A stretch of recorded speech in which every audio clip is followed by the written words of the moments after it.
Star Wars. Mara Jade creator would block random cameo. Ladies and gentlemen, we surveyed one expanded universe author and the top answer is on the board. Which character would you be okay using in a nonsensical cameo appearance type role in episode 9? J.J. Abrams, you said Mara Jade. Our survey says...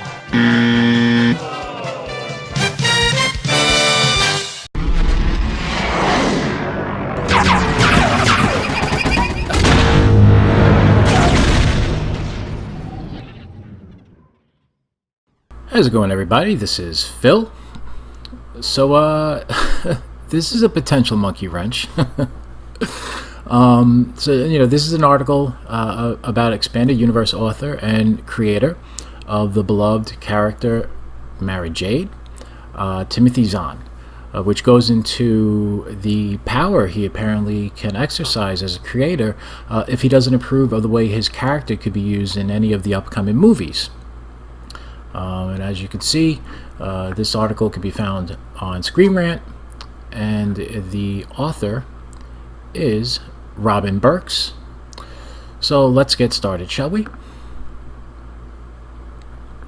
Okay, if Star Wars Expanded Universe character Mara Jade appears in any of the new movies, the man who created her, Timothy Zahn, would not like to see her in just a cameo role. Well, unfortunately, it looks like they're trying to cram so much stuff into this movie so they can get as many asses in the seats as possible, that unless the film has a 5-hour runtime, the whole movie will be pretty much a never-ending parade of legacy characters, Force ghosts, expanded universe cherry-picking, and whatever other Hail Mary pass they conjure up to overstuff this galactic turkey. So don't take it personal, Timmy. Everything's going to be a cameo. His belief is that if Mara Jade should fit into the new Star Wars canon, she deserves to fit into the story in a way that makes sense. Well, nothing makes sense at this point. or haven't you been watching, my good man? Mara Jade is a character from the Star Wars Expanded Universe, now known as Star Wars Legends. That includes any books, novels, video games, and other media Disney dismissed as non-canon when it took over the Star Wars franchise. Honestly, at this point, once the sequel trilogy concludes, I'd be all for Disney dismissing episodes 7 to 9 as non-canon, or at least designating it like an alternate universe story following up the original trilogy with the possibility of going back at some point and giving us the Earth 1 version down the road. That probably will never ever happen, but a fan can dream, can he? Introduced in the book Heir to the Empire, Mara proved herself as a strong and independent yet flawed female character. In that book, she was a smuggler with a history of working with Emperor Palpatine. Mara continued to appear in several other novels too. Although Mara swore to kill Luke Skywalker, he eventually shows her that she has a way with the Force, leading her to become a Jedi Master. That's a smooth move, Master Luke. Luke and Mara eventually fall in love and have a child, Ben. Wow, look, I haven't read really any of the Expanded Universe. But that sounds like a strong, fascinating, interesting, layered, dynamic character, and a female one at that. You know what? I don't want to see her in this movie. I don't want Lucasfilm's story group anywhere near such a good character until long after the Kathleen Kennedy clique has been expunged from Lucasfilm. Save her for something more meaningful, and don't sully her potential as a great cinematic character by introducing her in the last act of a mess of a trilogy, looking to get a cheap pop from the fans because it hasn't been able to fashion strong enough characters on its own with a weak-ass story that can't punch its way out of a paper bag. and while we're here, don't even think about touching Ahsoka either until that story group has been fixed All right, just leave all of these strong female characters alone. We don't need them brought in and used to push any kind of wacky agendas. We all love them and know that they're strong, beautiful, fantastic, great characters. They don't need to be kind of manipulated for something else. So, in the Star Wars movie franchise, though, none of this matters. Well, that's been proven several times at this point. Mara Jade is ultimately forgotten, with Luke remaining single to become reclusive and bitter after the events of the original trilogy. Reclusive, a reclusive, grumpy, bitter, sea cow, nipple-sucking coward, and a smoldering, burnt shell of a man and hero. He proved himself to be when we all celebrated the conclusion and triumph of his hero's journey on the original trilogy, as the Return of the Jedi came to a close. But Mara has her share of fans. Many would love to see her added to the new Star Wars canon in some way. I'm all for it. Just not here. It's going to be a waste. When asked about it, though, the man who created her in Heir to the Empire, author Zahn, commented on the Talking Bay 94 podcast about the possibility of her appearing in the new movies. Let's see. If there was a generic or organic spot for her to fit into a story, I promise people, I will pitch it to the Lucasfilm story group. And then it's their decision whether to follow it or not. No. Timmy, Mr. Zahn, please, I beg of you, do not pitch to the Lucasfilm story group. Let them take first base and have the coach pull you from the game until the next team comes to town. Then take a crack at that lineup. You don't want to blow your arm out pitching to this lineup. Please, I beg of you, sir. Look at a happy couple. Let's see here. Zahn stated, though, that he just doesn't want to have her shoot someone or walk in the background or something. He would veto any appearance of the character if it's just a mere cameo like that. Good for him. It's nice to see some form of reverence and control exercise for a beloved character in this franchise for once, for a change. Disney has allowed some expanded universe stories to slip into its new canon. In one of the new books, The Rebels Files, some previously non-canon details got a mention, making them canon once more. The new Star Wars universe also added Grand Admiral Thrawn back into its canon. He played a large part in the animated Star Wars series, Star Wars Rebels, as well as another new canon Zahn novel. Bringing Mara back into Star Wars, though, would mean a drastic change to much of her backstory in the new canon. Luke never married, or so the new films suggest. The two also would not have a child named Ben, since that name belongs to Kylo Ren, the son of Han and Leia.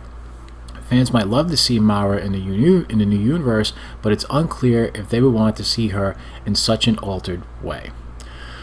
Well, look, I know I've said this. I just want to see this trilogy come to a close, so we can move forward. I really believe once Episode 9 is over and done with, it also marks the close of what has been just a bizarre chapter in the existence of the Star Wars franchise. I've also said, whatever you have to do to close out this trilogy, just do it and be done with it already.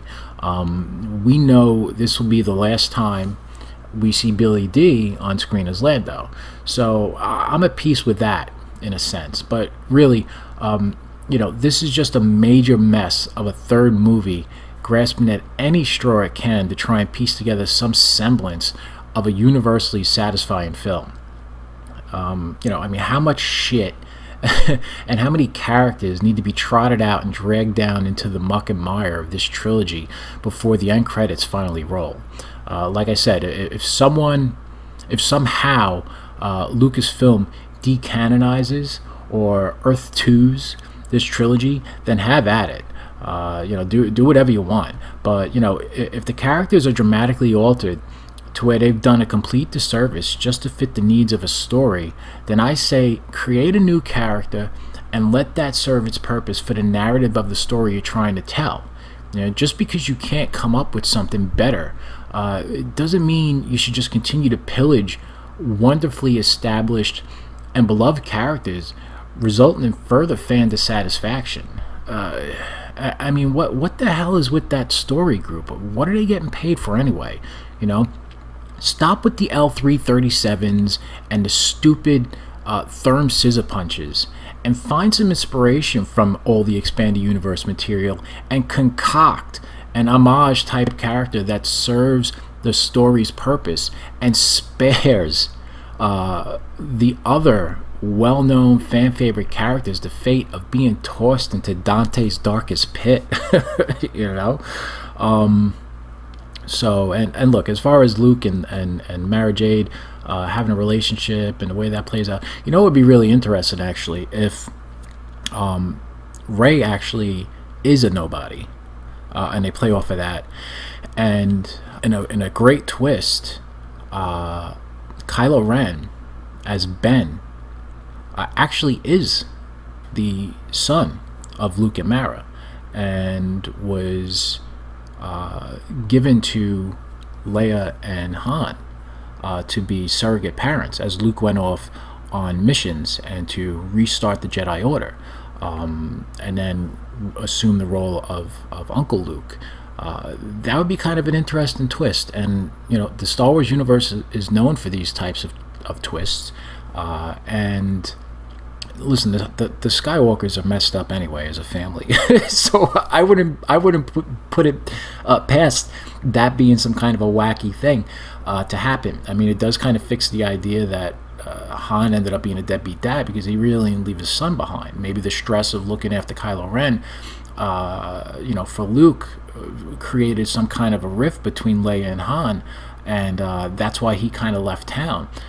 It is kind of an interesting thing, although it does paint Luke as a little bit of a deadbeat still, although maybe his reason was to protect his son, but then again, Luke wouldn't stand over his son with a lightsaber. Then that makes that scene even crazier. That it's not even his nephew; it's his son that he's standing. So you know what? Maybe ixnay that. I mean, this whole trilogy is effed. So I don't know. Screw it. All right. Look, anyway, I like the fact that Timothy Zahn can exercise some level of checks and balance to veto anything he deems unworthy, of the character he created. Hopefully, he's not seduced, not by the dark side, but by the idea of seeing his creation finally on the big screen and in a major movie. So much so that it clouds his better judgment. Although, I guess for enough money, the idea of better judgment, becomes more of a passing thought. And we are talking Disney level bucks here. So, I mean, who knows? Anyway, what do you guys think? Do you want Mara Jade in or out? Do you not care? And just want it all to come to an end so we can move forward? Do you think she's already in the movie and the casting of Kerry Russell is evidence of this, and they still have yet to officially approach Zahn about the character, as the script hasn't been completely finalized, and maybe they're trying to make a final decision on how the character will end up?